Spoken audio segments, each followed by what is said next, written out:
Hi, students. Let's get started with the subject EVS, Our Wondrous World, Chapter 8. Clothes, How Things Are Made. Patterns with threads. Look closely around you. Do you see birds building nests or spiders spinning webs? Nature is full of hidden artists, animals, birds and insects who weave, stitch, design, and even glue things together. What do you see in the picture below? Did you know we have a hidden artist around us who has been weaving long before humans ever did? The male buyer weaver is a weaver bird who builds beautiful hanging nests from grass. They weave the strands over and under to make the nest strong. The nest is shaped like a pouch and hangs from the branches of a tree. The expert weaver bird weaves very fine nests, while the young ones who are just learning make rather rough ones. Weaving combines strips or threads of a material into a patterned fabric like cloth. One set of thread is placed vertically and the other goes horizontally. When these threads are carefully crossed over and under each other, they form a unified fabric such as a mat, a basket, or many other things. For a long time, people have been weaving many kinds of natural materials into mats, baskets, or sheets from coconut fiber or palm reeds, bamboo, grass, jute, and cotton or silk. Traditions of weaving. People in India knew how to weave even 4,000 years ago. Traditional weaving is done by hand on an instrument called loom. The cloth made this way is called the handloom fabric. India has some of the best handloom weavers who are experts at their craft.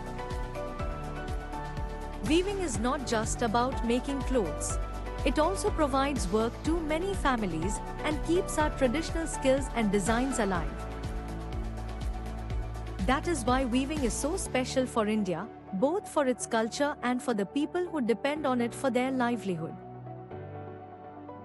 Textile mills use modern machines to spin thread and weave cloth in large quantities. Thread. We have seen how threads can be woven together to form a cloth. But how are threads made? This process of twisting cotton fibers together to make thread or yarn is called spinning. A charkha or spinning wheel helps to spin the thread from cotton, just like the pencil does. This thin hair-like thread you get when untwisting the cotton strand is called a fiber. We do not get fibers only from cotton. There are many other natural sources too.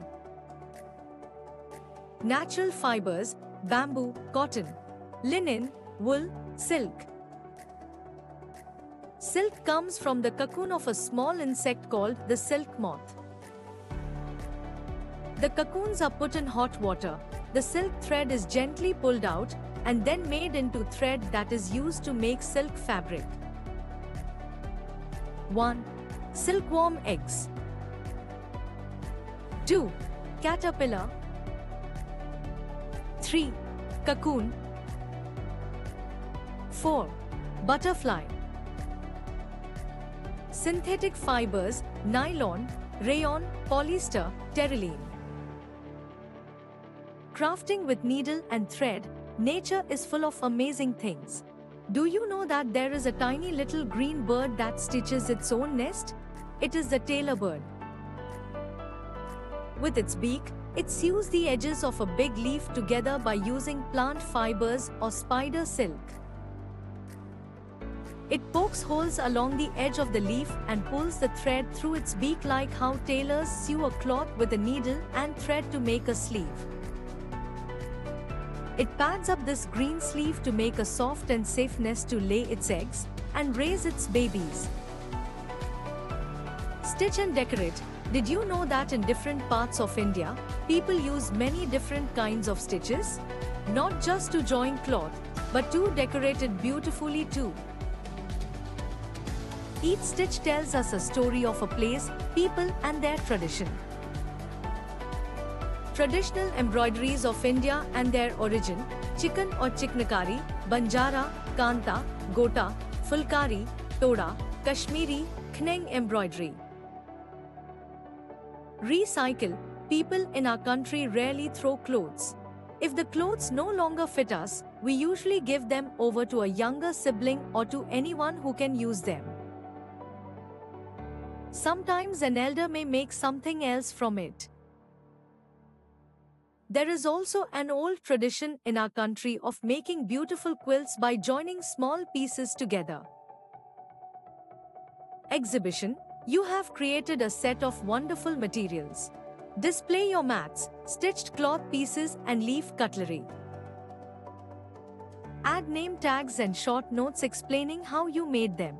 Invite other classmates or your parents to visit. Do you know? There are many handloom traditions in India, each with its unique technique and pattern, like Kanjivaram from Tamil Nadu, Pashmina from Kashmir, and Ikat from Odisha and Gujarat.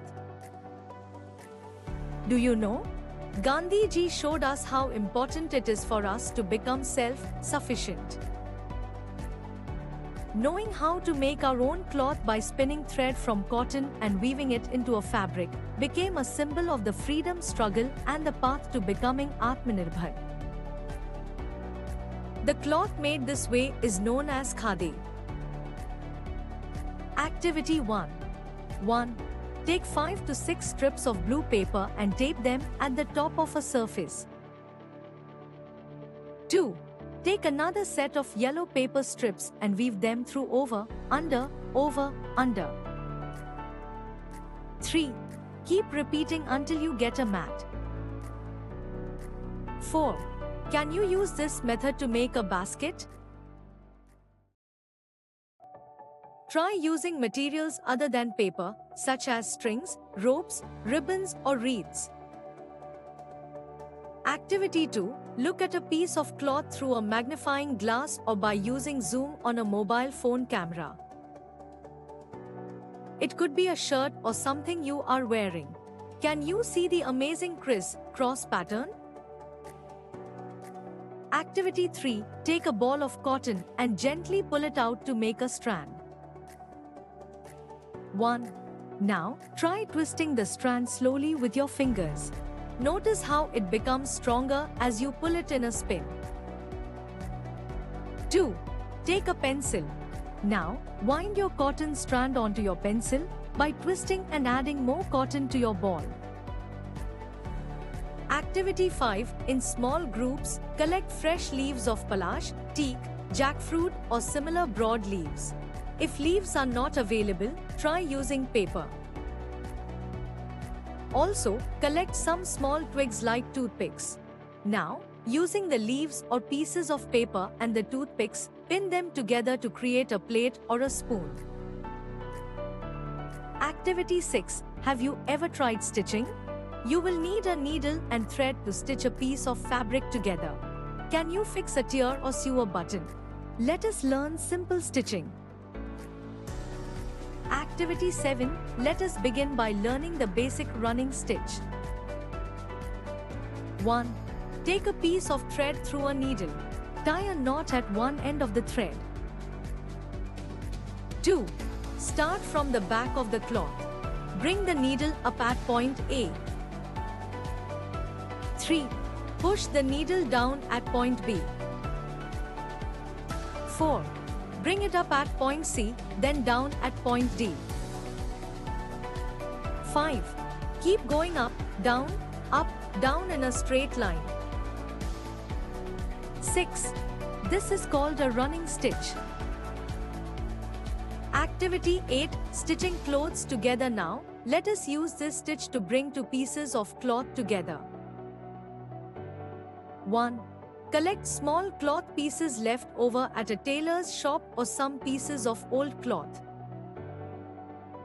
2. Lay one piece of cloth flat on the table. Place the second piece of cloth on top of it, slightly overlapping it. 3. Now, use a needle and thread to do a simple running stitch to join them together. 4. Add more pieces to create a tablecloth, mat, coaster, cleaning cloth, or any material of your interest. Thanks for